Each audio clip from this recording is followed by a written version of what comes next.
Bom, nós vamos demonstrar para vocês a preparação 500 ml de H2SO4, 2 mol por litro, partindo de uma solução de ácido sulfúrico concentrado, que apresenta densidade 1,84 gramas por centímetro cúbico e percentagem em peso de 98%.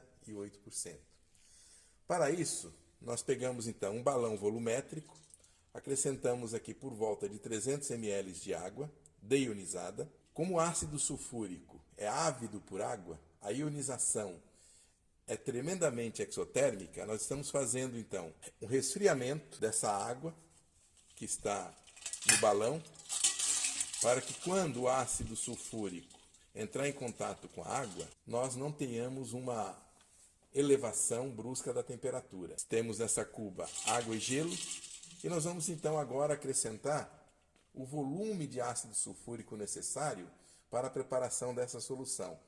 A partir dos cálculos que nós fizemos com os dados disponíveis, encontramos que o volume de ácido sulfúrico que nós temos que adicionar é de 54,3 ml. Então, isso já foi medido então numa proveta, e nós vamos então fazer agora essa adição, lenta e gradativamente, sob agitação.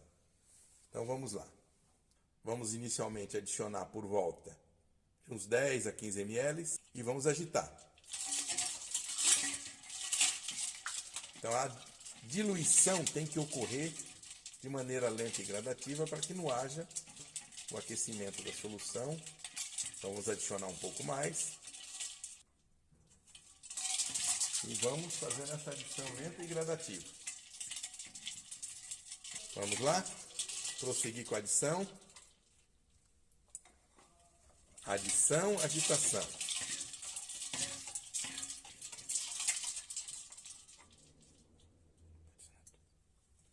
Então, todo o volume já foi adicionado. Então agora o que nós vamos fazer? Vamos lavar essa proveta com pequenas quantidades de água deionizada até completar o volume correspondente ao volume do balão, que é o 500 ml. Então agora nós temos um frasco lavador, uma piceta, vamos lavando as paredes, pequenas quantidades, e vamos adicionando dentro do balão, até completar o menisco, ou seja, atingir o volume dos 500 ml. Então várias lavagens, para que a gente consiga transferir completamente todo o ácido que foi medido nessa proveta. Então, claro que essa solução ela terá uma concentração aproximadamente 2 mol por litro. Se eu quisesse saber efetivamente qual a concentração exata dessa solução, eu teria que fazer uma titulação, tá certo? Mas nós vamos simplesmente considerar como sendo uma solução com concentração aproximadamente 2 mol por litro. Então, o fabricante garante que até essa marca, que corresponde ao menisco, o meu volume será de 500 ml. Então, nós vamos adicionar água até chegar nesse ponto. Então, agora o que nós vamos fazer? Agitar. Observe que eu estou segurando aqui, não está quente. Tá? Então, posso dizer a vocês que efetivamente a minha solução está fria, temperatura ambiente. Então, agora eu vou deixar isso parado um certo tempo para entrar em equilíbrio, porque nós vamos continuar agora com uma demonstração, porque utilizaremos essa solução para a preparação de sulfato ferroso, ponto 7H2O, a partir de palhas de aço. Bom, nós vamos demonstrar a preparação de sulfato ferroso heptahidratado. Então, para isso, nós vamos pesar uma certa quantidade de aparas de aço, por volta de 1,5 grama. Usando então uma balança analítica, nós vamos colocar um becker para receber as aparas de aço, no prato da balança, dá um alto zero para a tara, zeramos o becker. Agora vamos recortar os pedaços de aparas de aço e vamos colocar no interior do becker. Então vamos adicionando as aparas e vamos até chegar numa massa próxima a 1,5 grama. Então fizemos a pesagem das aparas de aço, massa 1,5544 gramas. Agora nós vamos para a reação destas aparas de aço com ácido sulfúrico diluído a 2 mol por litro. Qual o volume que nós precisamos adicionar para a dissolução total dessas aparas de aço? Bom, então nós vamos fazer a preparação do sulfato ferroso heptahidratado. Então, para isso, nós preparamos uma solução de ácido sulfúrico 2 mol por litro, pesamos as aparas de aço, uma massa de 1,55 gramas, e quando nós adicionarmos o ácido sulfúrico sobre as aparas de aço, sob aquecimento, o meio é aquoso, vai ocorrer a formação então do sulfato ferroso 0,7H2O ou heptahidratado, vai ocorrer a liberação de hidrogênio e devido à presença de carbono, nós teremos também a liberação de acetileno. E é claro que nós teremos no final um resíduo de carbono elementar, que será visível para nós a partir do momento que fizermos uma filtração simples da solução formada. Então nós vamos iniciar o processo. Então, vamos colocar sobre uma chapa de aquecimento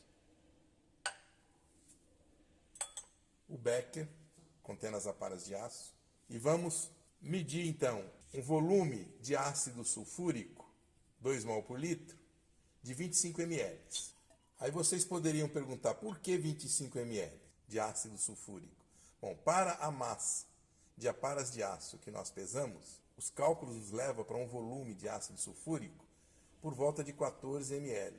Nós vamos adicionar um excesso, justamente porque as aparas de aço, o ferro, é o reagente limitante, consequentemente, ele vai ser corroído completamente, ocorrerá então a sua oxidação para a formação de ferro 2, que vai aparecer na forma de sulfato ferroso, e nós teremos assim um excesso de ácido sulfúrico justamente para garantir a reação total.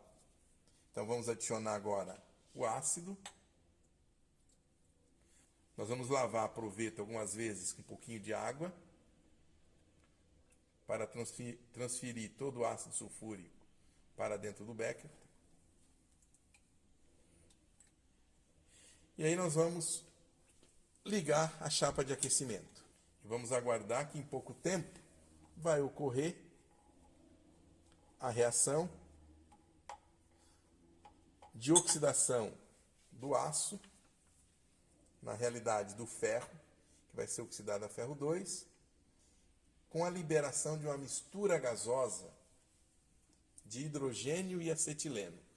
É uma mistura inflamável, por isso nós estamos fazendo no interior de uma capela. Não estamos utilizando bico de Bunsen. Posso até fazer no bico de Bunsen, mas o ideal é usar uma chapa de aquecimento. Então observe que ainda o sistema não está quente, mas daqui um pouco vamos observar a liberação da mistura gasosa, à medida que o material começar a ser aquecido. Então nós vamos agitar um pouquinho o sistema. Observe que nada ainda acontece. Essa mistura de acetileno com hidrogênio, né? Tem um cheiro meio irritante, ardido, devido ao acetileno. Então já dá para vocês observarem uma efervescência, que é a liberação da mistura gasosa. Então a reação já se iniciou. Como nós estamos sentindo um cheiro já do acetileno, nós vamos ligar a capela, vamos agitar o sistema até que a dissolução das aparas de aço seja total. Vou diminuir um pouquinho o aquecimento, e agora o processo já se iniciou.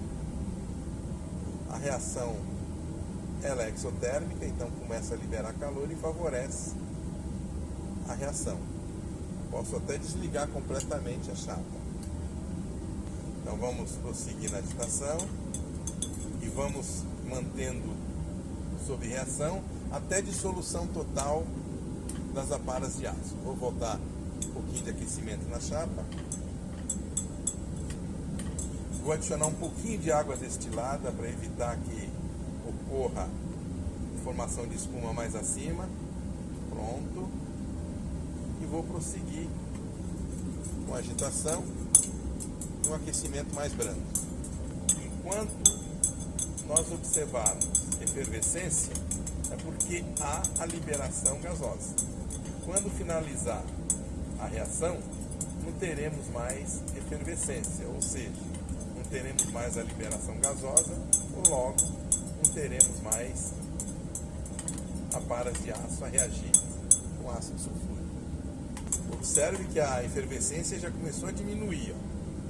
Não temos mais aquela efervescência tão intensa como tínhamos visto anteriormente. Vou agitar mais um pouco. Então observe que temos ainda um pouquinho de efervescência. Vamos finalizar o processo. Então veja que agora não temos mais efervescência, ou seja, a reação foi total. Bom, então, tendo finalizado a reação, já observamos que nós temos uma solução esverdeada e temos em suspensão um sólido preto que corresponde a carbono elementar.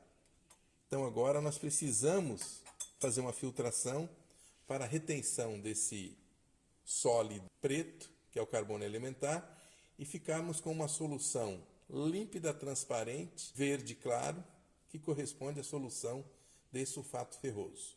Então vamos iniciar a filtração simples. Então observe que nós já temos o papel lá montado no funil e nós encostamos a haste do funil nas paredes do becker, para evitar que haja respingo de material fora do becker na hora que começar a filtração. Então vamos iniciar a filtração. Então, ele se utiliza de uma bagueta ou um bastão de vidro para a transferência do líquido. Não colocamos líquido acima de 2/3 do volume do funil. Observe que já está ocorrendo então a filtração, uma solução verde bem clarinha, que é o que está passando. Então vamos prosseguir com a filtração e após transferir a maior parte do material, nós vamos lavar as paredes do becker com pequenas porções de água para que nós possamos complementar a filtração e não perder nada da solução de sulfato ferroso que foi formada. Então agora vamos prosseguir com a transferência. Vamos lavando com pequenas porções as paredes do becker para que a gente garanta a transferência completa de toda a solução de sulfato ferroso. Observe que a solução é verde claro. Vou colocar um fundo branco para facilitar, que corresponde então à solução de sulfato ferroso.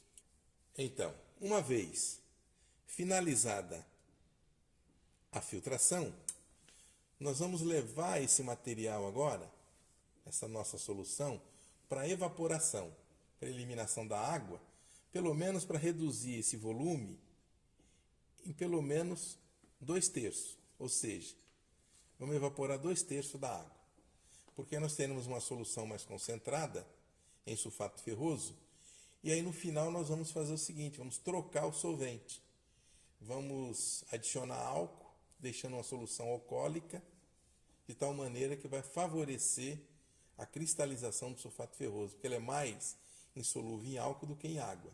Tá? É muito pouco solúvel em álcool etílico. Então nós vamos retirar então do sistema de filtração e vamos levar para a chapa de aquecimento para a evaporação. Vamos colocar dentro do sistema um bastão de vidro, porque o bastão de vidro em contato com a solução, o líquido que está em volta aquece mais rapidamente, formando então bolhas devido à evaporação, movimentando todo o líquido. E também ele forma uma região de contato, aonde vai favorecer também o processo de agitação do sistema. Então eu não posso fazer o aquecimento de uma solução sem ter um sistema de agitação. Então o bastão de vidro vai fazer esse nosso sistema de agitação. Apenas para que vocês observem, o nosso funil que nós utilizamos para a filtração, olha o papel. Então o papel contém o resíduo preto de carvão. Então dá para vocês perceberem o que justifica então a presença de carbono nesse aço. Então é uma liga de ferro-carbono. Então nós vamos deixar numa temperatura tal que vai evaporando não tão rapidamente, para que não haja projeção de material fora do nosso recipiente. Bom, então dá para nós observarmos que o volume da solução já diminuiu praticamente a 1/3 em relação à inicial. A solução agora é de um verde com uma coloração um pouco mais intensa, porque nós temos uma solução já concentrada em sulfato ferroso. O que é que nós vamos fazer? Nós vamos tirar esse becker contendo a solução, que está sobre a chapa de aquecimento, colocá-lo num banho de água e gelo. Então agora, ó, observe que nós vamos mergulhar em água e gelo. Então nós estamos aí resfriando essa solução, deixar uma temperatura bem baixa, pelo menos próximo aí de 0 grau. Dependendo da concentração, pode começar até a ocorrer a cristalização do material. Mas independente dele estar cristalizando ou não, nós vamos adicionar o álcool etílico e vamos prosseguir com a agitação. Então observem, ó, que ainda não iniciou a cristalização. Então agora nós vamos adicionar o álcool e vamos agitar constantemente. Adicionamos o álcool. Então nós estamos trocando a constante dielétrica do meio. A água tem uma constante dielétrica alta. O álcool tem uma constante dielétrica baixa. Consequentemente, vai favorecer a cristalização do sulfato ferroso. Então, se nós observarmos aqui a solução, nós já observamos a cristalização do sulfato ferroso. Então, nós temos aqui agora o sulfato ferroso cristalizado. A mudança do meio de aquoso para alcoólico, justamente para que haja o favorecimento da cristalização do sulfato ferroso neste meio que agora tem uma constante dielétrica mais baixa. Então, a nossa próxima etapa será a filtração à pressão reduzida. Então, nós vamos trabalhar com uma bomba de vácuo para que nós possamos, então, fazer a filtração e reter o sulfato ferroso num cadinho ou num funil de vidro de placa sinterizada. Tá certo? Então, nós vamos montar o nosso sistema. Temos uma bomba de vácuo, aonde vamos diminuir a pressão. Então, sob pressão reduzida, nós vamos reter no funil o sulfato ferroso. Então vamos fazer a filtração agora. Então, da mesma forma como nós fizemos a filtração simples, nós vamos utilizar o bastão de vidro para ir passando o material lentamente. Então observe que nós temos agora a passagem do álcool. Agitando constantemente, nós vamos passando. O sulfato ferroso ficará retido dentro do cadinho. Então nós vamos lavar agora com álcool etílico para que a gente consiga transferir todo o sulfato ferroso. Então observe que agora nós temos o sulfato ferroso retido no nosso funil de placa porosa. E a nossa próxima ação será fazer a secagem desse material. Então o que nós vamos fazer? Nós vamos pegar um dessecador, vamos transferi-lo para dentro de um dessecador e vamos mantê-lo no ambiente seco para que a gente consiga fazer apenas a secagem sem retirada das moléculas de água de hidratação. Então nós vamos pegar o dessecador, que é essa peça, onde nós temos no fundo do dessecador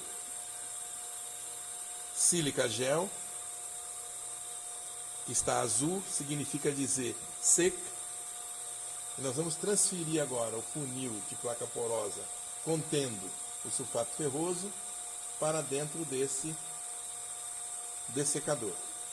Então vamos fazer exatamente isso. Agora o nosso dessecador recebeu no seu interior o nosso funil de placa porosa. Nós vamos ligar, vamos fazer coincidir os orifícios. Nós temos um orifício da cabeça do dessecador, fazer coincidir com o bico que está na luva e vamos agora ligar a mangueira que está na bomba de vácuo para o dessecador. Vamos agora prender consequentemente para a vácuo internamente, e nós vamos deixar por um certo período para que a gente tenha a secagem desse sulfato ferroso, para que a gente possa pesar e verificar qual foi o rendimento de nossa reação.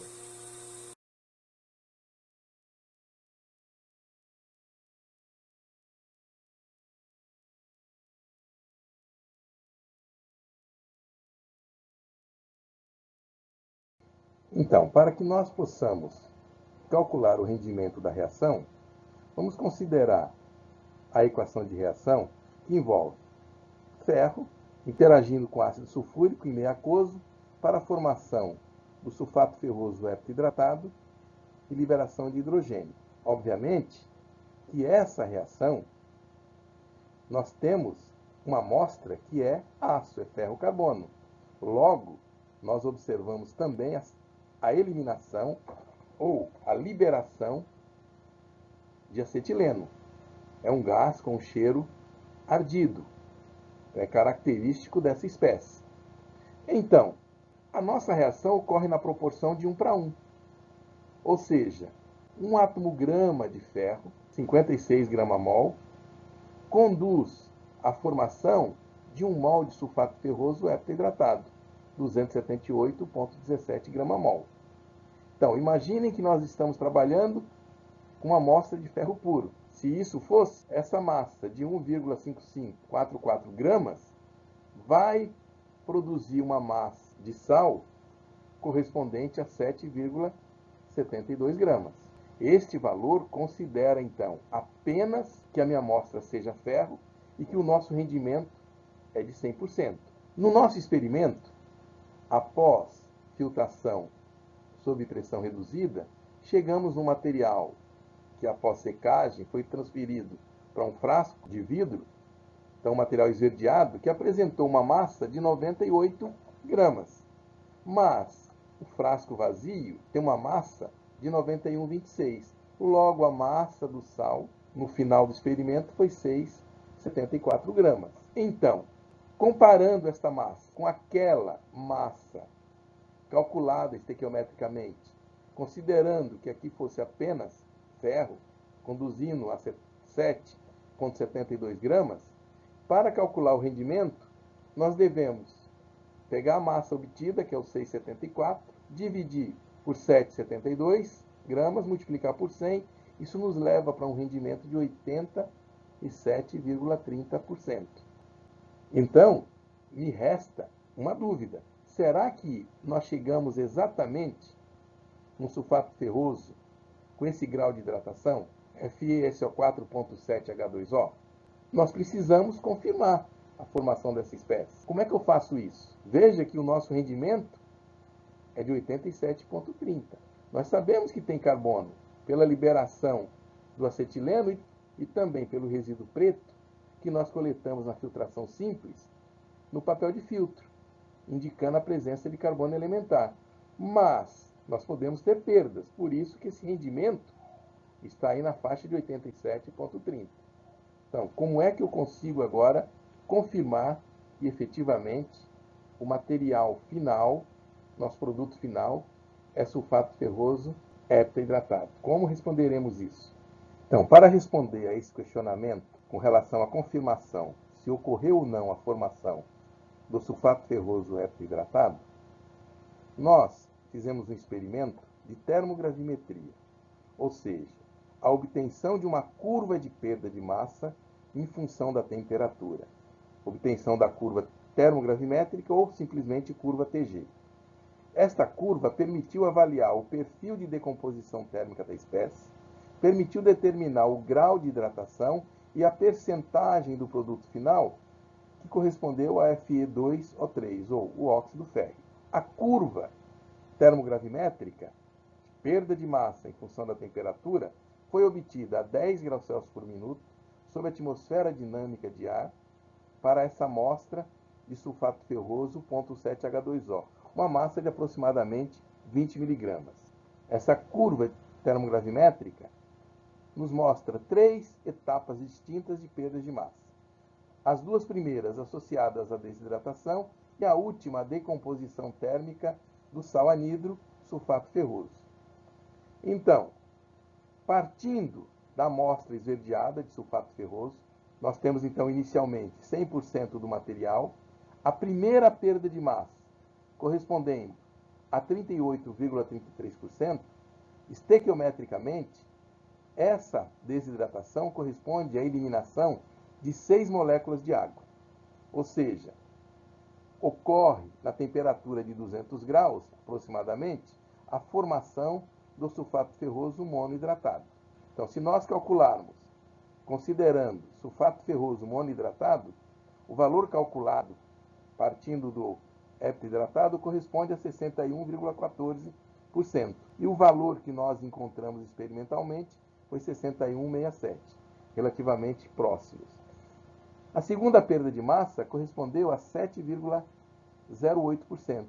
Isso corresponde à eliminação da sétima molécula de água, formando, acima de 350 graus, o sulfato ferroso anidro, onde os valores calculados experimentais estão também muito próximos. E a última etapa, terceira e última etapa, corresponde à decomposição térmica do sulfato ferroso anidro, com uma perda de massa de 26,26%, com a formação do óxido férrico, Fe2O3, onde também os valores calculados estequiometricamente e aquele obtido experimentalmente são muito próximos. Confirmamos, pelas características do material, que efetivamente o produto final é o Fe2O3, porque uma pequena quantidade do material foi esfregada sobre um papel branco e nós observamos aqui uma mancha avermelhada característica do óxido de ferro 3.